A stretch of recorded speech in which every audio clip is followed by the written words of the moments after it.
I know that many of you subscribe to my channel because of my videos on autism, anxiety, and ADHD. When I have talked about what it's like to live with these diagnoses, many of you were relieved to know that you aren't evil or broken, that there are countless others like you. Ideally, I would have liked to continue to provide validation and support through videos, but two things have been holding me back. On the one hand, I've had this personal rule where I wouldn't make a video unless I believed I had something helpful to say. On the other hand, I could do videos focusing on the minute details of what it's like living with these diagnoses, but I feel like that would be akin to forcefully squeezing out that little bit of toothpaste left in the tube, right? I've also found that when I stick to one form of content, i.e. video game analysis, my channel's traffic remains much more stable. Now, with that said, that doesn't mean I'm going to stop trying to do mental health content altogether. Starting in the new year, I'm going to try a different approach. My plan is to interview people, particularly other YouTubers who suffer with diagnoses that I do not have, but that many of you have. I figure that doing this would not only be original and worthwhile content, but it would also create an ever-expanding network of support.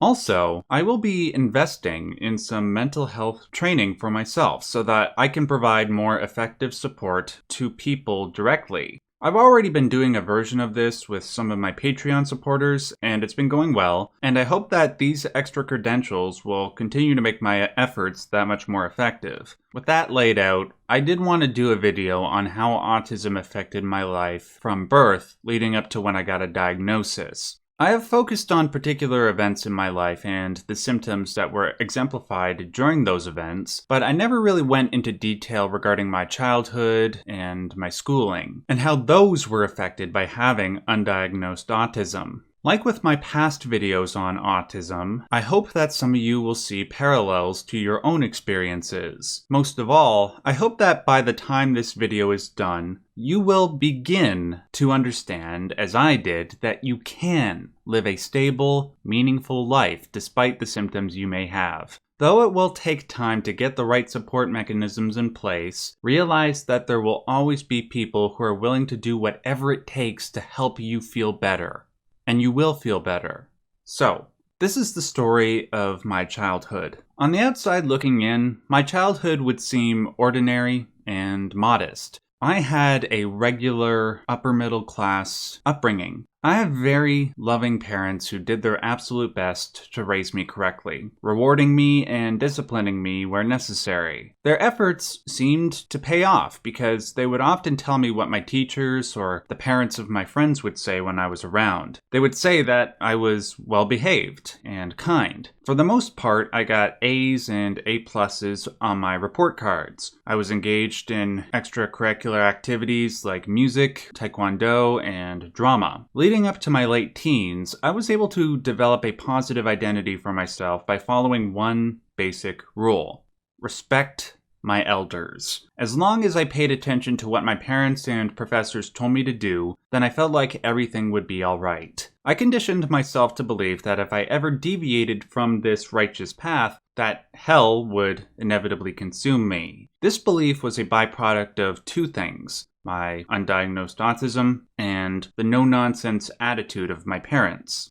Whenever I did act out of turn as a child, my parents vociferously voiced their displeasure. I love and respect my parents, and part of the reason why is because back in the day, I was terrified of them. When I really crossed the line, my parents would retaliate in a way that made me never want to do what I did again. Though they rarely ever used physical force against me, the times they did immediately set me straight. Again, I think the reason why I was so sensitive to their disciplinary measures was because of autism, a symptom of which is heightened sensitivity to any sort of stimuli. When my parents yelled at me, I reacted to it like an air horn was going off in my ears. The few times my parents hit me or shoved me against a wall, I felt like I was going to die.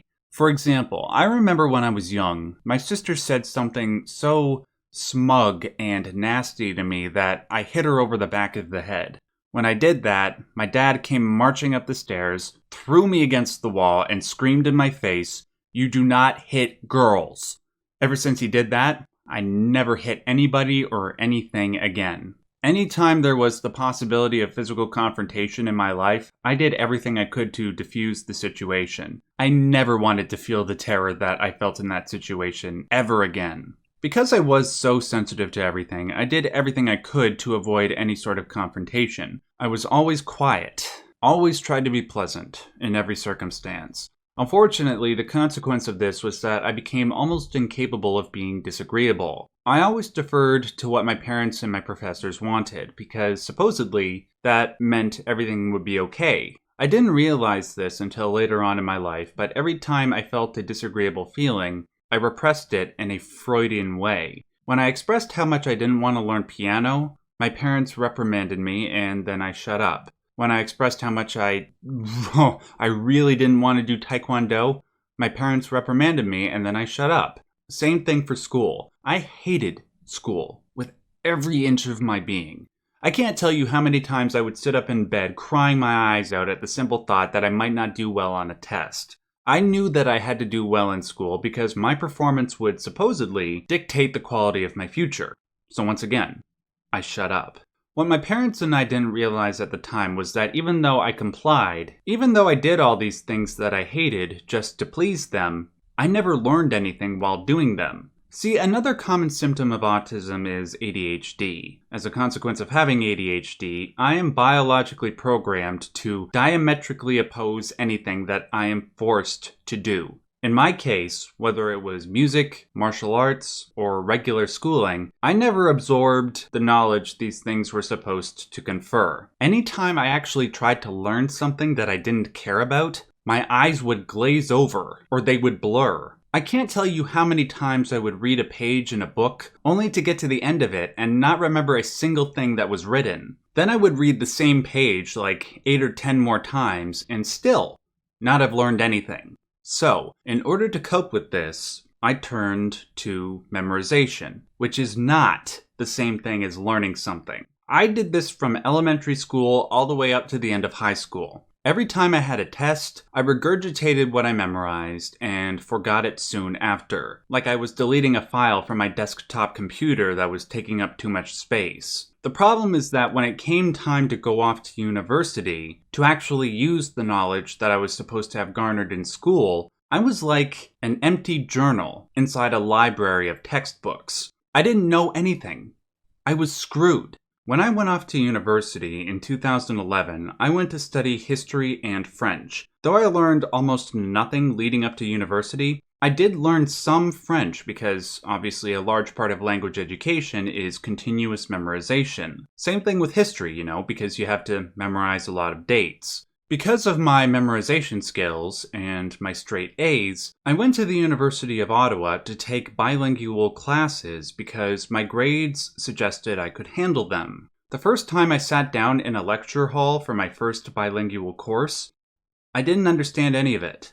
I felt so screwed, so terrified. I didn't know how to explain to my parents what was going on, why I was going to have to stop taking French. They thought maybe I was shirking the French major because I didn't want to do something that was hard. And because they were my parents, there was a part of me that wanted to just agree with them, as I always did. But no, I couldn't do the French courses because I didn't learn it properly. Because I couldn't learn in the same way that the average person does. I know it might seem hyperbolic to say I didn't learn anything in school, but it's really true. I don't remember a single thing aside from some of the French. As a consequence of overzealously obeying the wishes of my parents and professors, I never learned to think for myself. I just did what I had to do in these situations I was forced into, which, most of the time, amounted to being an unconscious automaton, just so I didn't have to deal with the consequences of being disagreeable with my elders. It was only when I got to university in 2011, when I was tested on my knowledge and not my memorization,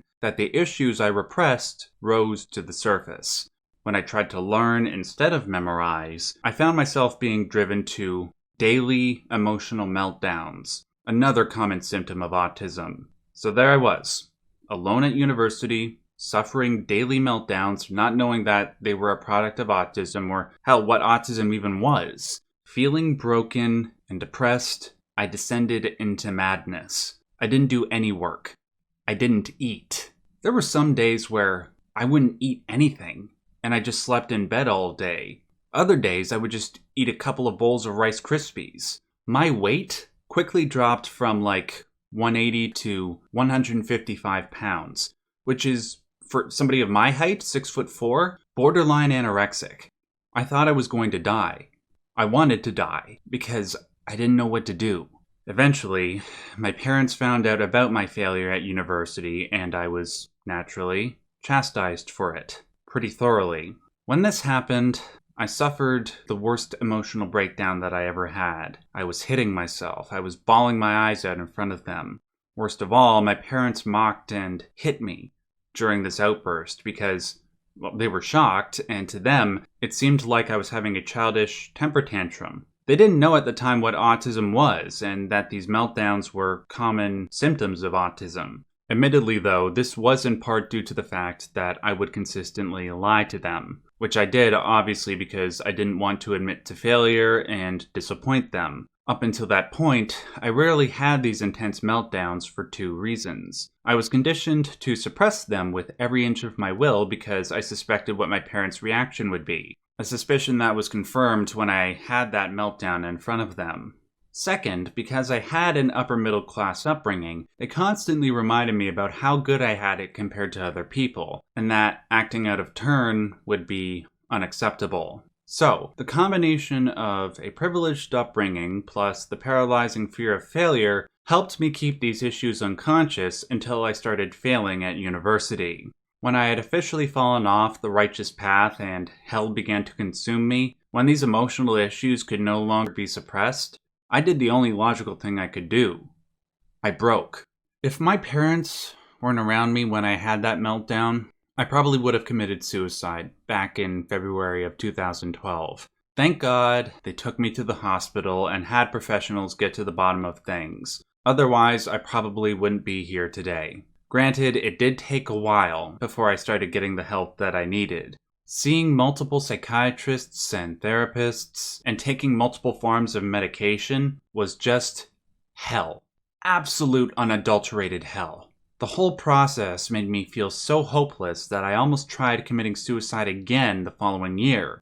I just felt so broken, so unable to handle the demands of life in university. I didn't see any way through. I just felt so tired of being tired. I just wanted it to all end. But thankfully, I didn't give up. Over time, a number of positive things began to happen. Firstly, I finally got my autism diagnosis. When I first understood what autism was, everything from my life up until that point suddenly made sense. I understood why people at school would call me weird. I understood why I was so sensitive to everything. I understood why people would ask me to look them in the eye when I talked to them. And though I felt embarrassment for things that I unconsciously said or did back in the day, I felt an undefeatable sense of hope for the future. I had finally identified my autistic traits and I could develop strategies to deal with them. One of those traits was, as I mentioned before, the tendency to hyperfocus on one or two areas of interest and the tendency to shun things that we are forced into. In my case, I realized that I could do better than most people when it came to things like research and essay writing, as long as it was on subjects that I enjoyed and found value within. It is thanks to my talents in these fields that I have a career on YouTube. I have learned more from researching psychology, philosophy, religion, and history on my own than I did in high school and university. This extended to music as well. When I picked up the guitar and realized that I could play some of my favorite songs, my enthusiasm for piano grew as well. Playing piano no longer felt like a chore I was forced into, but a pathway to a positive identity for myself. If I had committed suicide back in 2012 or 13, I would have missed out on the meaningful, fulfilling life that I have now. I would have never been able to meet so many of you and listen to your stories. I never would have felt the joy that comes from validating the experiences of thousands of other autistic individuals. I mean, sure, there are times where the pain of autism does cause me debilitating stress. But that is counterbalanced by a number of accessible resources, by the kindness of my YouTube community, and my family. Above all, though, what keeps me from ending it all in those moments of great stress is the possibility of missing out on those future, beautiful moments. The number one piece of wisdom I've ever heard on the subject of suicide actually came from a rock star. He's the leader of the band Smashing Pumpkins, a guy named Billy Corgan. He once said that when he thought about committing suicide in his life, and that guy suffered far more tragedy than I did, the thing that kept him from doing it was the following realization. He said that if he had a crystal ball that allowed him to see into the future, so that he could see all the sublime, beautiful moments that were to come in his life, there would be no way that he would ever consider suicide. I believe that if you guys choose to live long enough, and you continuously seek out support for your mental health issues, you'll see the truth in Billy Corgan's statement like I did. I am so glad that I am still alive, and I want to do everything I can to help you realize that life is worth living, even when it hurts. And I really don't want you guys to think that I am BSing you when I say that. I know how badly people can hurt from mental illness or autism. I, like many of you, have gone to places that are so dark that many can't possibly imagine. To those who are currently suffering, I'd like to offer a few resources that have seriously helped me. First of all, I'll recommend some of my videos on autism and mental illness, which I will list in the description box below. I've gotten hundreds of messages from you guys over the years telling me how much these videos have helped you and motivated you to seek out mental health support. I'll also list some videos of mine where I deal with some dark existential themes, but that provide powerful, life-affirming philosophies to counteract that darkness. Finally, I'll list some resources that have helped me out immensely, along with a list of helplines which you can find on my personal website. Thank you for listening, and seriously, just thank you guys for being the best audience that I could ever ask for. Stay yellow, and remember that you deserve to be happy.